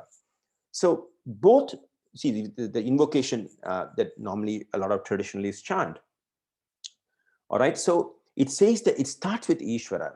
So now that idea has been adapted in this verse to say that it is Ishvara who is actually teaching this very important point. You can see on the last line, it says Atma Jnana, right? That's a keyword, right? It says Atma Jnana. So that is what is being taught. So it's very clear that the teaching that is being taught is Atma Jnana and the teacher is Ishvara. So that idea is very clear here. All right, so this idea is, it's very, very, you find this more prominent, of course, in the Gita, that you find in many places where, because Krishna speaks in the first person, right, voice. So you can see that repeated here, very, very loaded. So what is the authority then? Where is this knowledge coming from, which is very important? Is it something that is imagined by some alpaknya, right? Is it an imagination of a limited person? Or is it coming from a being that is complete, a being that is whole, a being that is capable of generating this knowledge, and therefore it becomes authoritative? Now, that is what is being alluded to in this particular shloka. It is coming from Ishvara. It is coming from God, or rather a person who is complete, who has no limitations, who's not inadequate, and such a being is now providing this Atma Jnana. It is being presented very, very beautifully. All right, so it is also, now this also talks about qualification. Am I right? So you can see that who is then eligible. All right, but before we get there, now a couple of things that you see here. Now, this particular verse also says that the key word is very nice, Ananya Gati Chetasam. Very nice, the one who have surrendered totally to me, the one who is not, who has completely surrendered. That's the idea, which is also it's a verse that is also nice, innovative verse in that sense, because it shows a sense of surrender, right? Ishvara Pranidhana, that is often quoted, right? The surrender to God, which also, you can also find this in chapter 18, you know, that Sarva Dharman Parityajya, that you can see in the Gita. That is also that you can you can also connect that as to this particular verse. So you can see again that the Shiva Samhita is very, very consistent with what the Bhagavad Gita is teaching. So it is not different in that sense. So that also tells us that this again, this is the second and third verse. So after presenting the Siddhanta, it immediately presents the authority. Now, why is this knowledge authoritative? Why should I accept this particular knowledge as something that is integral, as something that has credibility, etc. Right? So what we call as prama, I think, whether it's valid, the validity of the knowledge. Now, why? Because it's coming from Ishvara. And I said, as it's already in the tradition, where we chant invocations, and we know that in the Gita that it says that it is from Ishvara, that you find many places in the Gita. So that is one. Now, another thing is the adhikara. So you can see that who is the adhikari? Who is the one who can then learn this knowledge? So this verse also tells us that very important point, that the person who is eligible for this knowledge has to be a bhakta in that sense. Now, when I use the word bhakta, I'm not saying that this particular bhakta refers to the very often categorization of prema bhakti, means a person who or the Navavida Bhakti that we see, where there is a lot of emotion involved in relating with Ishvara. Not that it's a problem, right? I'm not saying that it's a problem at all. But what I'm saying is here is that the whole idea here is the sense of surrender. Now, this sense of surrender also appears in the Gita in the form of acceptance of results, right? Because karmani eva adhikaraste, ma phaleshu kadachana, that shloka that we know for, that is used for karma yoga, that is said, that is a sense of surrender that is required as a prerequisite, because this sense of surrender comes from the knowledge that I am not the author of the results. Now, when I surrender to God, when I surrender to Ishvara, either through knowledge or through appreciation of the reality of the nature of karma, then automatically there is surrender, because I realize that I am not the author of the results. I can perform all the action, that I have what I call the autonomy. But when it comes to the results of my action, I have no control whatsoever. When I know that, automatically I surrender. And that is also presented in the Gita as samatvam. Samatvam yoga uchyate. In fact, that is yoga itself in the Gita. So therefore, here again, you can see this verse as it invokes the authority. It also presents who is the adhikari or the eligible seeker, all right, who can actually undertake this particular sadhana. All right, so with that, now I am now going to move to the next few verses, but that may require a little more time. So I'm going to now end my presentation for the first session, and I'll take the rest of the verses in the session tomorrow. I'll present the subsequent verses in the session tomorrow to continue what Shiva Samhita has been presenting, and I'll take questions right now. And I hope it was beneficial and helpful to all of you. Kathirasan ji, it was just wonderful listening to you. We can see the deep research that you have done. You have dedicated so much time to this work, and you have really brought out the essence of it now.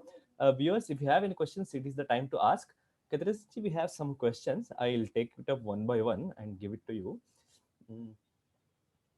The presentation said sannyasa is a requirement for competence. If I understood correctly, the presentation said the text says sannyasa is a requirement for competence, and also that householders can attain moksha. How are these two ideas reconciled in the same text? So thank you for that question. So this is reconciled. Actually, Shiva Samhita reconciles the way Bhagavad Gita reconciled in chapter 3, Lokesmin Dvividha Nishta. That particular shloka that clearly says there are two lifestyles that we have, the Sankhya lifestyle and the Yoga lifestyle, right? Jnana Yogena Sankhyanam, Karma Yogena Yoginam, which means that the person who is directly, immediately eligible for the jnana to work is the sannyasi. When I say sannyasi, means a person who has taken sannyasa, meaning that he is having this ochre robe or the kashaya vastram. He's wearing all of that because he's renounced, because there's no karma. Because karma is a product of avidya. Because karma is, Shankara makes a very important point, avidya, kama, karma. That's the equation he gives. Karma is there because of kama. Kama is there because of avidya. Ignorance causes desire. Desire prompts you to do action. So the one who renounces the action is the one who is completely eligible and leading a lifestyle to undertake the jnana. So that's the first category. That answers the first part, which is sannyasa as a requirement for competence. Then again, the Shastra says householder can also attain moksha. Now let's look at the Gita. Arjuna was a householder, and so was Krishna, right? So the householder, the grahastha, is also eligible for moksha, but not through jnana.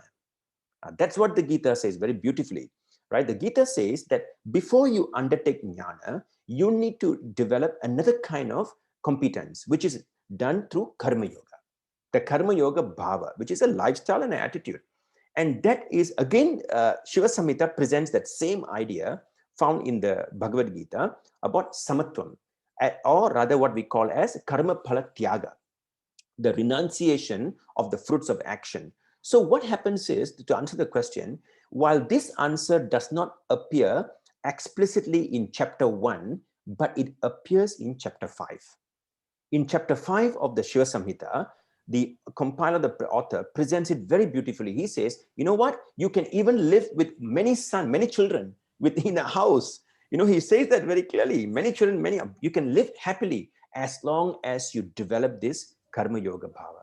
So to answer the question, the Shiva Samhita is very clear that there are two lifestyles that are taught in the Upanishads and in the Bhagavad Gita. That those who are sannyasis, they take the direct path, which is directly through jnana. In the case of the karma yogi does all the duties that you need, basically the swadharma anushtana, all the duties that you need to do, but you do it in two attitudes. First is the yogaha karmasu kaushalam, which is the arpana buddhi. You offer the actions to Ishvara, and then you accept all the results as a prasada from Ishvara. That is the samatva buddhi. So with these two buddhi, you then prepare yourself, and as you prepare yourself, you can still listen to the tattva. That's what Arjuna had. That's what happened to Arjuna, right? Krishna was revealing the Brahma Tattva. So you listen to the knowledge of Brahman, but not without the Karma Yoga Bhava. So Shiva Samhita tackles that by presenting both of these lifestyles very, very beautifully. Wonderful, wonderful. And you mentioned about Samatva Buddhi. And how does Shiva Samhita, answer this? How do a sadhaka come with Samatva Buddhi? How does he develop Samatva Buddhi? So in the terminology of Shiva Samhita, it is primarily karma palatyaga. That's what it says. It says that the sadhaka needs to renounce the fruits of the results, but it doesn't explain, because why? As I've said, the Shiva Samhita is not a dialectical text. It does not aim to present a very elaborate explanation of what it says, but it just goes to say that the only thing that we need to do is to practice karma phala tyaga. That's all it says. And I think that this idea is not from the Shiva Samhita, it's from the Gita. Yes. It's an idea from the Gita. The author is just paraphrasing the idea, just repeating it and presenting it there, in case there are householders who are reading it. So I think the author is anticipating that in that sense. Okay. And this leads me to the next question. And what was the purpose of this author of Shiva Samhita? Like, why did he compose it at all?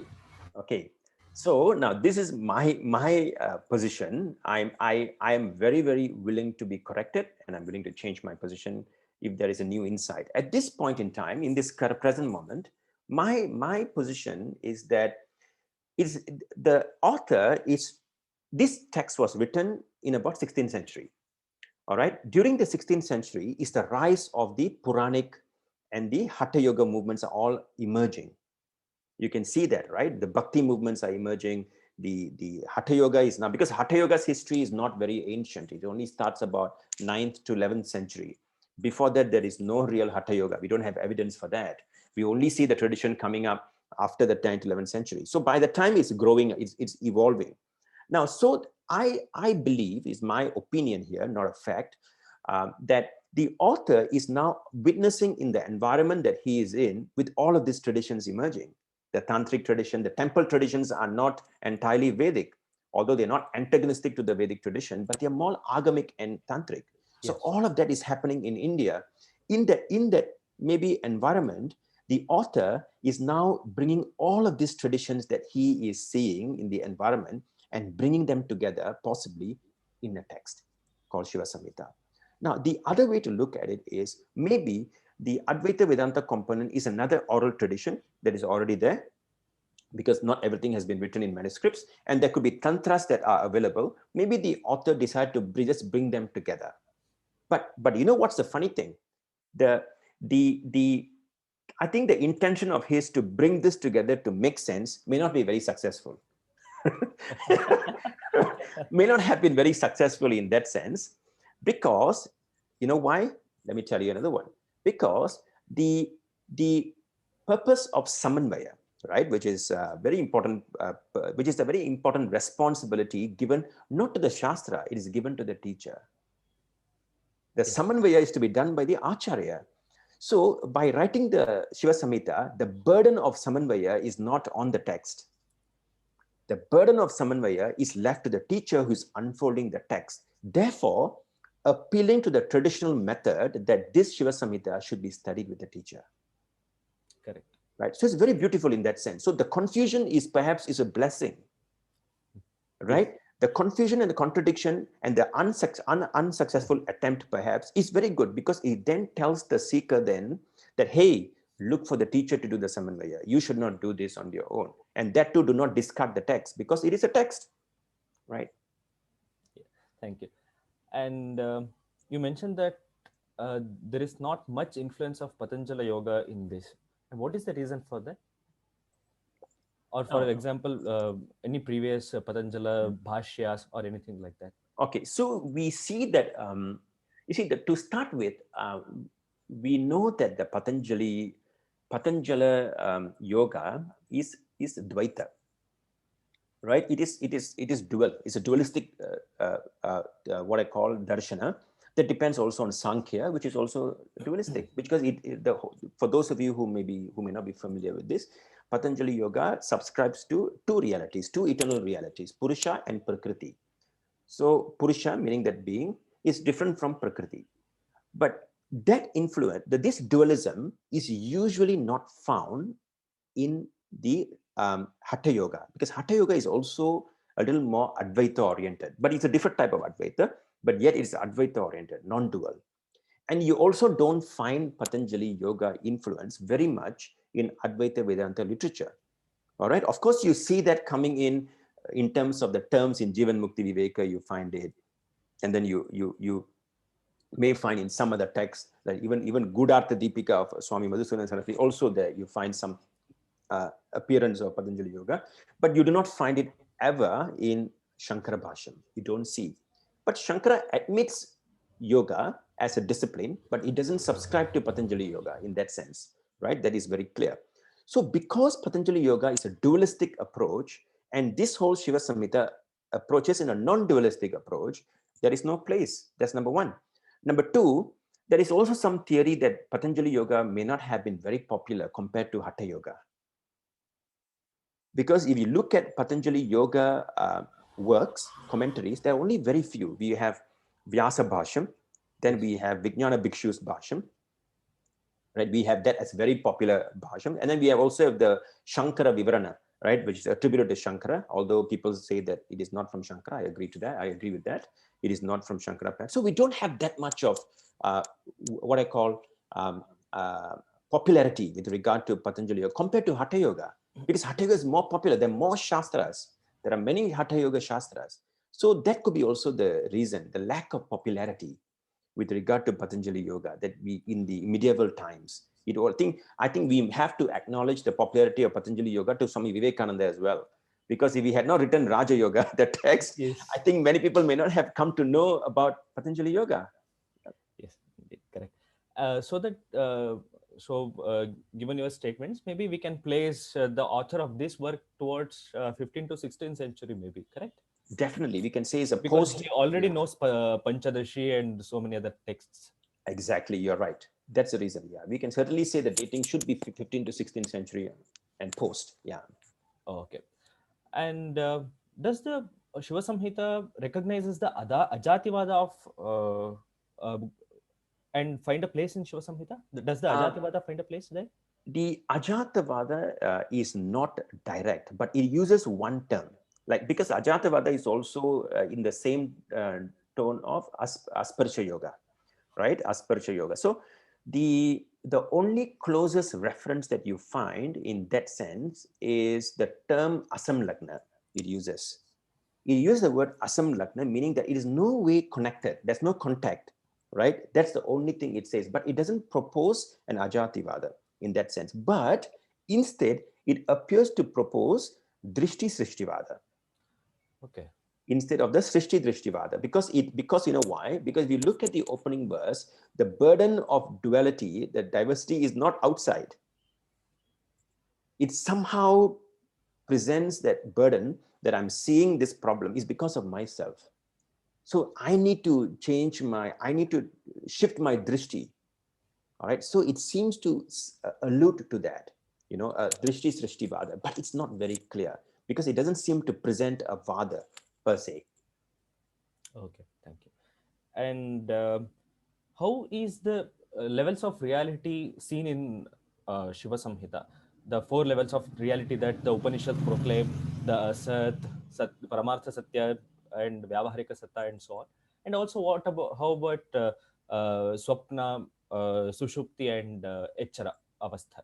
Okay, so it does not go into the avasthatraya prakriya, but it presents, one verse talks about how the dream as a upaya. He uses the dream, the swapna avastha, as a tool for teaching. It uses that. But its teaching, it is always as just like of most Advaita Vedanta literature, it oscillates between Vyavaharika Satyam and Paramarthika Satyam. It goes between these two. So in fact, if you tomorrow I'll be talking more about this. Towards the end of the chapter, it uses the Adhyaropa Apavada methodology. It presents all the Adhyaropa, what is Adhyaropita, meaning what has been superimposed, and then it immediately does the negation. It does the negation. It presents and then it negates. It presents and it negates. So Vyavaharika Satyam is on the premise, and then it also moves into Paramarthika Satyam, which means that there is only the self.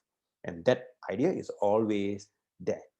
And so, but the Drishti Srishti Vada, which is sometimes taken as the third level, Pratibhasika, so subjective reality, sometimes it tends to allude to that, but it's not very explicit. All right, it seems to say that as if this universe is arising from you, as if it's your reality that is there. But again, it doesn't seem to want to make that conclusion very, very explicitly in that sense. Okay, I guess the author was more into Sampradaya of the Upanishads itself, and he brings in Dhyarapavada and other Prakriyas. Exactly, yes. And the amazing part is the author has digested the teaching. That is the Exactly. beauty.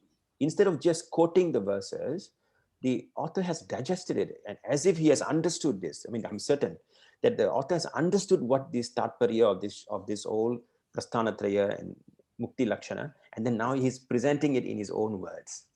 Okay.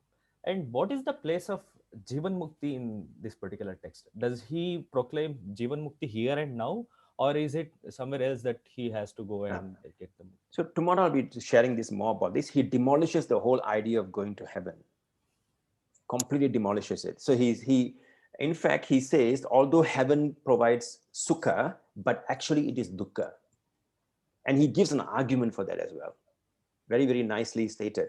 All right. So why it is so? So you can see it is here, it is now, here and now is where the freedom takes place. And he says that the reason why you are looking at heavens and hell is because of karma, no other reason. So again, is Jivan Mukti, but he doesn't use the word Jivan Mukti. Okay. It does not appear. The term does not appear. But the idea of Sadhya Mukti has always been there. Sadhya Mukti, Exactly. Jivan Sadhya Mukti. Mukti is there. Is implicit. It is in there. Okay. And you have also written the book about Shiva Advaita Vedanta and Shiva Samhita. And could you just give our viewers what basically you draw conclusions in that text, and is it available on Amazon so that our viewers can buy Yeah, it? yeah. And Yes, it's available on, I think, all good bookstores. It's online in Amazon India, in Amazon.com. Yeah, it's available everywhere. And the whole, the way I wrote is not the way I'm presenting right now. And here I'm kind to, I think, present it in an academic way. But in that book is the way I wrote in the commentaries for the sadhaka. Is how is it that you can know yourself, through the verses, and that's how the commentary has been written. okay, thank you. And this concludes our first session. Viewers, tomorrow again at 10 o'clock, Kathirasan Ji will be joining us. He will be elaborating on Shiva Samhita again, and he'll be taking up further chapters of Shiva Samhita. Please join us at 10 o'clock. And this recording will be again posted on YouTube so that you can access it after later period. It was great having you here, Kathirasan Ji. We look forward to your next session tomorrow. Thank you. Thank you so much.